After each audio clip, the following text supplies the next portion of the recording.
на говорница. Министерот, вие може да ми речете, а не министерот. Повелете, ви тече Да времето. ви кажам нешто. Студент сте ми биле. И сте гледале сесии од британски парламент. Дали во британски парламент, каде што легитимитетот на министрите директно извира од граѓаните затоа што мора пратеници да бидат, па министри вака може да се однесува. Веднаш спикерот би го отстранил. Ова беше политички мазохизам.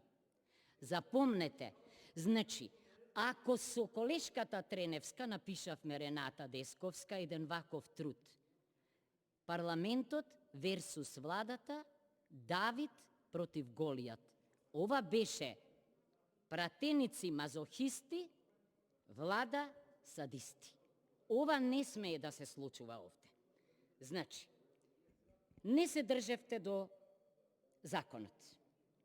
Дојдовте во финалето. Честитки за господинот Нухиу, со кој може би и кога не се согласував понекогаш, слушаше. Знаете ли денеска што све вие изнакажавте?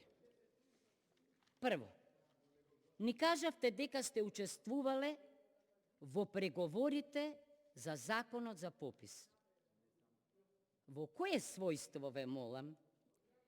Помнам дека овде, во својство на член на кабинетот на премиерот, амандмани браневте и ви дозволија.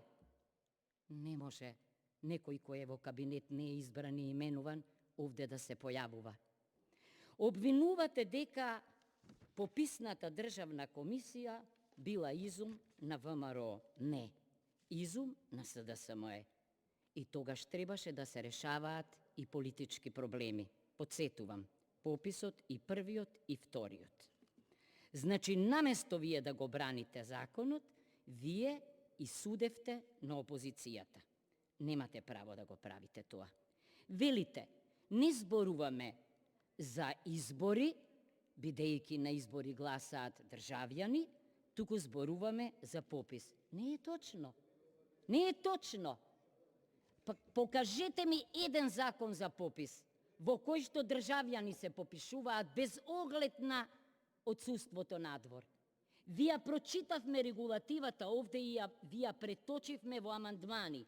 Убаво си кажува во дефиницијата. Значи, население си кажува вообичаено живеалиште и си кажува само до 12 месеци надвор и само најмалку 12 месеци дома.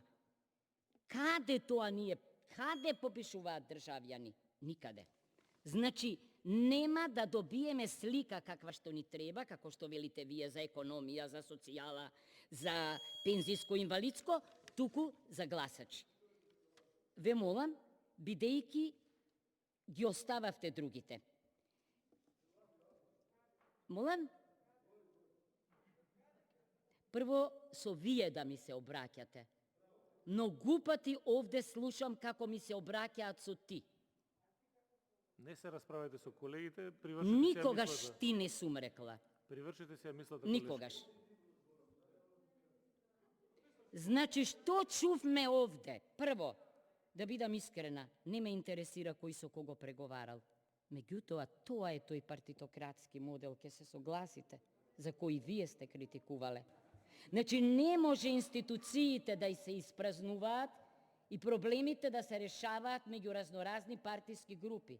Вчера овде чувме од една господја дека дури Вернер Хаук и директорот излегле на телевизија и го ја покажувале нацртот на законот, луѓе, не донесен уште сега е законот. Благодарам. Контрреплика, министерот за Значи, правда. тоа е недозволиво.